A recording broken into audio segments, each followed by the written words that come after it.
Guys, welcome to all of you.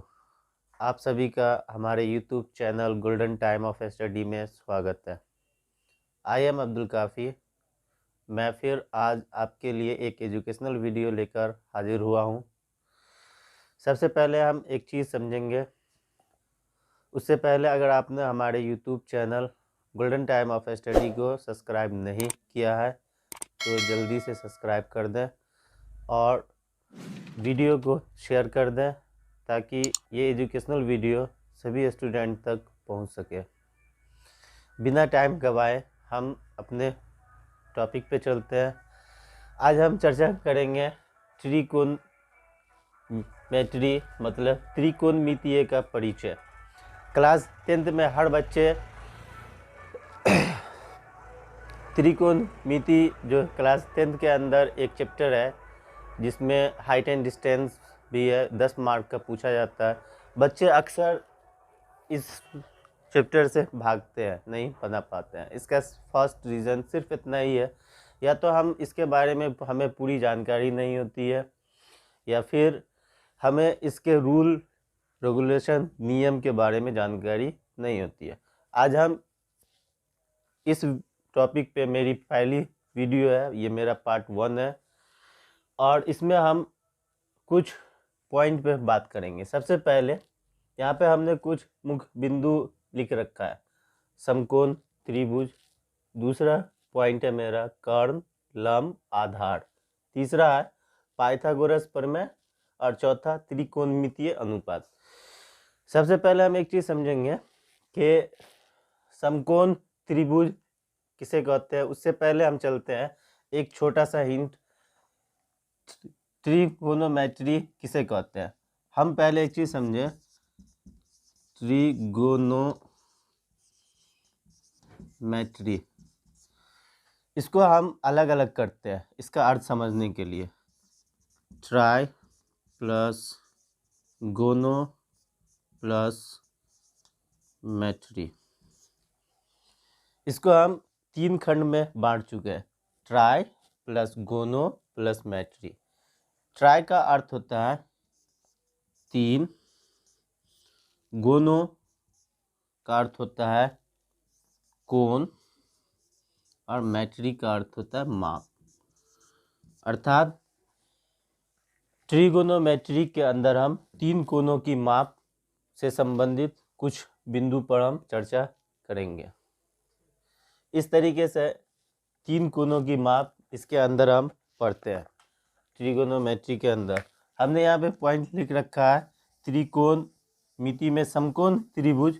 मतलब पहले समझेंगे समकोण त्रिभुज किसे कहते हैं, समकोण त्रिभुज क्या होता है, इस चीज़ को हम सबसे पहले समझेंगे। हमने यहाँ पे एक समकोण त्रिभुज ड्रॉ किया है, यहाँ पे एक त्रिभुज ड्रॉ किया है जो हमारा समकोण त्रिभुज है। मैंने इसका नामांकन किया ABC। समकोण त्रिभुज किसे कहते हैं। सबसे पहली बात कि ऐसा त्रिभुज जिसका एक कोण समकोण होता है।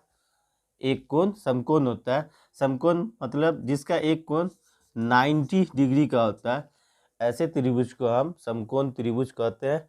यहाँ पे हमने खींचा है ABC, इसका एक एंगल 90 डिग्री है, अर्थात इसको हम समकोण त्रिभुज कहते हैं। इसके बाद हम चलते हैं अगली टॉपिक पे, जो मेरा टॉपिक है कर्ण, लंब और आधार। कर्ण किसे कहते हैं, लंब किसे कहते हैं और आधार किसे कहते हैं, हम इस चीज़ को समझेंगे। सबसे पहली गलती बच्चे करते हैं इस सवाल को बनाने में कि उन्हें फिगर तो ड्रॉ कर लेते हैं लेकिन उन्हें ये समझ में नहीं आता है कि हम किसे कर्ण कहेंगे, किसे लंब कहेंगे और किसे आधार कहेंगे। सबसे पहली चीज़ के कर्ण, इसमें हमेशा फिक्स होता है, कर्ण हमेशा फिक्स होता है, इसको हम कर्ण कहते हैं।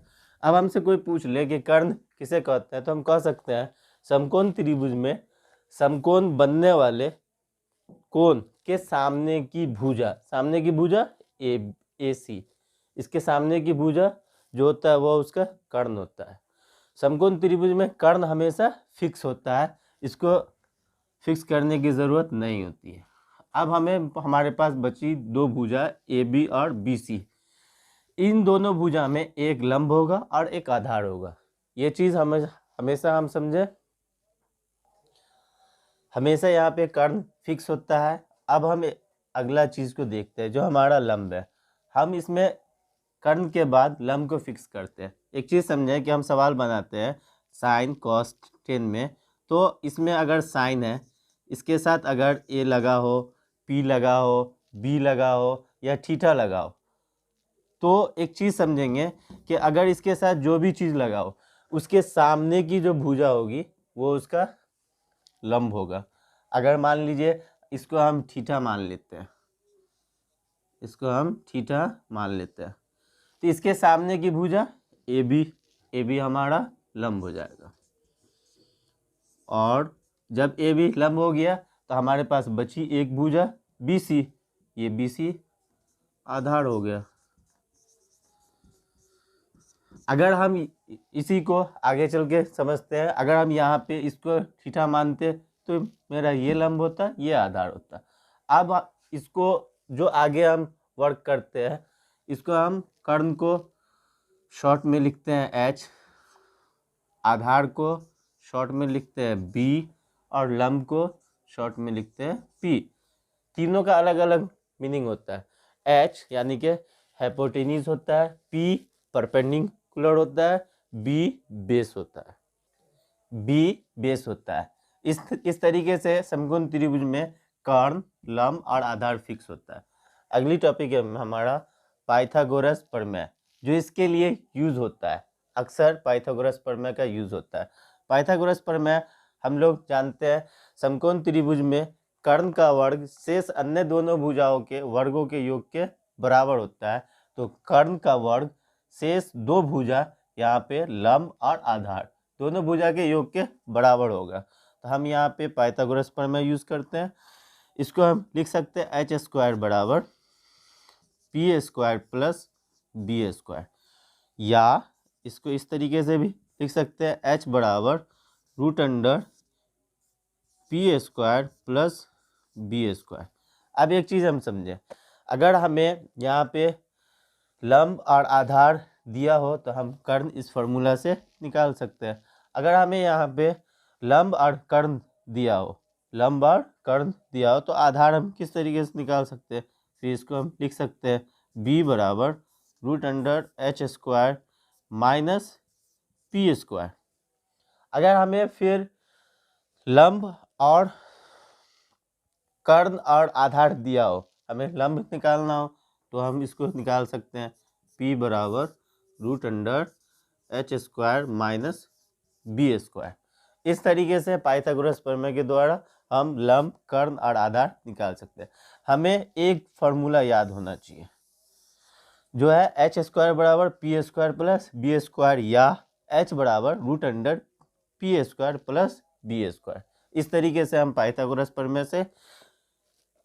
प्रमेय हमारा होता है एच बराबर root under P square plus B square. इस तरीके से हम पाइथागोरस प्रमेय को समझते हैं। फिर अगली टॉपिक की ओर हम चलते हैं। अगली टॉपिक है हमारा त्रिकोणमितीय का अनुपात। हमें अक्सर त्रिकोणमितीय अनुपात क्या है या इसका फॉर्मूला क्या होता है, ये चीज़ अक्सर हम नहीं समझ पाते हैं। आज हम इसको समझेंगे। त्रिकोणमितीय अनुपात क्या है? त्रिकोणमितीय अनुपात 6 है, जो सब बच्चे अक्सर क्लास 10th के जानते हैं, क्योंकि वो उस सवाल को सॉल्व करते हैं, लेकिन फॉर्मूला याद होने में उन्हें प्रॉब्लम होती है। हम यहाँ पे समझेंगे त्रिकोणमितीय अनुपात में जो 6 है, साइन थीटा कॉस थीटा, और तीसरा है मेरा टेन थीटा, तीसरा है कॉस थीटा और तीसरा है टेन थीटा। साइन थीटा बराबर क्या फार्मूला होता है, कॉस थीटा बराबर क्या होता है और टेन थीटा बराबर क्या होता है? इसी का जस्ट अपोजिट होता है, साइन का होता है कॉसेक थीटा, कॉस का होता है सेक थीटा, और टेन का रिप्रेसिकल होता है कॉट थीटा। अब हम यहाँ पे समझेंगे साइन थीटा बराबर फार्मूला होता है P/h, मतलब साइन थीटा बराबर P/h लंब बट्टा कर्ण, लंब बट्टा कर्ण। इसको हम लिख सकते हैं AB, या इस तरीके से भी लिख सकते हैं। हिंदी में अगर हमें लिखना हो तो हम लिख सकते हैं लंब बाय कर्ण।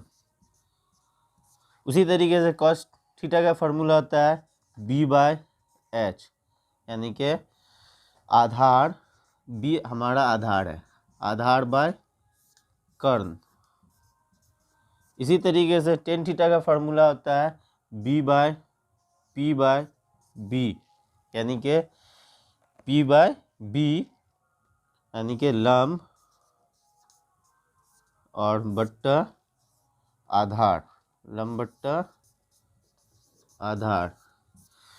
एक चीज़ समझा, अगर हमें ये तीन फार्मूला याद है तो डायरेक्ट साइन का फार्मूला जो होता है उसका अपोजिट कॉसेक का फार्मूला होता है, कॉस का जो होता है उसका अपोजिट सेक थीटा का फार्मूला होता है, टेन थीटा का जो फार्मूला होता है P/B, इसका अपोजिट कॉट थीटा का फार्मूला होता है। साइन थीटा का फार्मूला हमने लिखा है P/h, साइन थीटा बराबर P/h, तो कॉसेक थीटा बराबर होगा h/P। कॉस थीटा बराबर हमने लिखा है B/s, इसका अपोजिट होगा h/B। और टेन थीटा बराबर फार्मूला होता है P/B, इसका अपोजिट होगा B/P। हम इसको यहाँ पे हिंदी में लिख सकते हैं कर्ण बाय लंब। उसी तरीके से सेक थीटा का h/B होता है, लिख सकते हैं कर्ण बाय आधार। और कॉट थीटा का होता है B/P, इसको हम लिख सकते हैं आधार बाय लंब। ये हमें त्रिकोणमितीय अनुपात है, sine theta, cos theta, tan theta, cosec theta, sec theta और कॉट थीटा। इस तरीके से हम ये फार्मूला याद कर सकते हैं। एक शॉर्ट ट्रिक मैं बताऊंगा ये फार्मूला याद करने का, जो सबसे इजी है। अगर ये थोड़ा सा याद रहा तो आप इसे याद कर सकते हैं। पंडित बाय हरे बद्री प्रसाद हरे हरे हरे बोल। ये शॉर्ट ट्रिक अगर हमें याद है तो हम अगला फार्मूला याद कर सकते हैं। पंडित बद्री प्रसाद हरे हरे बोल। पंडित हरे P/h साइन थीटा, बद्री हरे B/h कॉस थीटा और प्रसाद बोल P/B टेन थीटा। इसको हम एक और ट्रिक के द्वारा याद कर सकते हैं जो मैंने खुद से बनाया, पापा बाबा पापा हाँ हाँ बेटा, पापा बाबा पापा हाँ हाँ बेटा। पापा बाबा P/s साइन थीटा, बाबा हाँ B/s कॉस थीटा और पापा बेटा P/B टेन थीटा। इस तरीके से भी हम इस ट्रिक के द्वारा इस फार्मूला को याद रख सकते हैं। आज के लिए इतना ही जो मैंने यहाँ पे लिखा है। हम आपसे मिलते हैं अगली वीडियो में। जब तक के लिए जय हिंद। अगर आपने हमारे YouTube channel golden time of study को सब्सक्राइब नहीं किया है तो इसे सब्सक्राइब कर लें, ताकि हमारी हर एजुकेशनल वीडियो आप तक मिलती रहे। बाकी के लिए जय हिंद, जय भारत।